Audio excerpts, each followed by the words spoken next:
नमस्कार मंडळी, मी रुपाली जोगळेकर आणि विचारवेधच्या नातीगोती या मालिकेमध्ये आपलं स्वागत.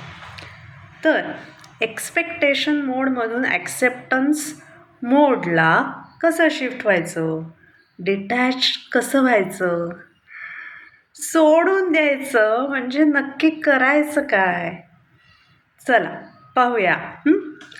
तर सर्वात प्रथम म्हणजे मनामध्ये तू चूक मी बरोबर हा विचार सोडून तुमचं मत वेगळं माझं मत वेगळं असं म्हणावं.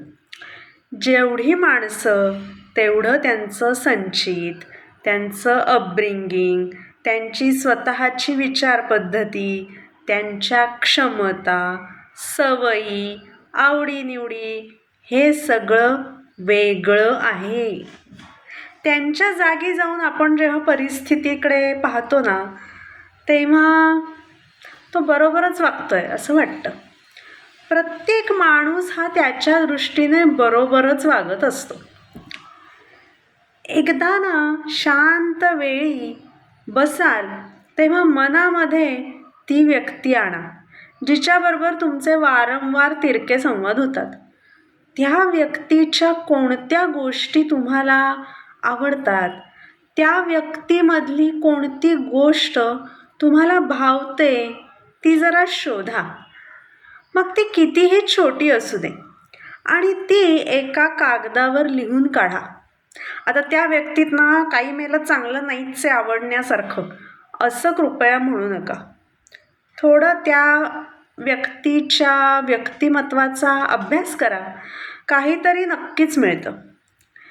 लिहिल्यामुळे ना आपल्या मनात जास्त स्पष्टता येते आणि जेव्हा या व्यक्तीबरोबर एखादा तिरका संवाद पुन्हा झालाच तर ही जी आदराची 4 वाक्य आपण लिहिलेली असतात ना ती आठवण्याची शक्यता वाढते.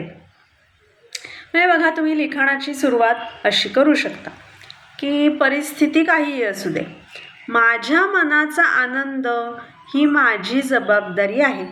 माझ्या आनंदाची जबाबदारी कोणत्याही वयात उचलायला मी सक्षम आहे. समोरची व्यक्ती समजा क्ष आहे असं समजू, तर क्षचं अक्षर मला आवडतं, क्षचा ड्रेसिंग सेन्स चांगला आहे, क्ष स्वयंपाक उत्तम करते आणि त्याविषयी मला क्षचा खूप आदर वाटतो असं आपण म्हणू शकतो, बरोबर ना? आता त्या व्यक्तीचा मनात विचार आला, तो ताणाचा, मतभेदाचा, वादाचा प्रसंग आठवला की शक्य तितक्या तातडीने हे जे आदर विचार आहेत ते विचार मनामध्ये म्हणायला सुरुवात केलेली चांगली. कारण नाहीतर मग कटकटीचे विचार सुरू होतात लगेच पटापट, हो ना?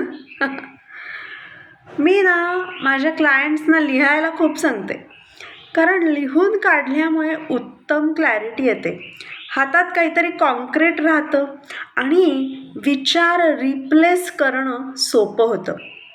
आपल्या मनातले जे विचार आहेत ना त्या विचारांचं जेव्हा आपण लिखाण करतो तर हे जे लिखाण आहे हा अतिशय उत्तम मानसिक व्यायाम आहे. आज तुम्ही विचार केले आणि उद्या नातं सुधारलं असं काही होत नाही. सलग साधारण 21 दिवस तुम्ही एखाद्याबद्दल नियमितपणे चांगले विचार केलेत तर बदल व्हायला सुरुवात झालेली आहे याचे संकेत तुम्हाला नक्की मिळतात. पण हे असं 21 दिवस 21 दिवस 21 दिवस तरी किती दिवस करत राहायचं? तर तुमचं मन तुम्हाला जितके दिवस आनंदी शांत ठेवायचं आहे तितके दिवस, अर्थातच आयुष्यभर. बाप रे, आयुष्यभर असं आलं ना मनात? होतं असं सुरुवातीला, पण नंतर आपण जसं जसं हे विचार रिप्लेस करत राहतो ना एखाद्या व्यक्तीविषयीचे, तसं तसं ना मनामध्ये हलकेपणा, निवांतपणा, शांतपणा रुजायला लागतो. आणि मग meditation becomes part of us. पुढील गोष्ट उद्या बघूया. शुभेच्छा मंडळी.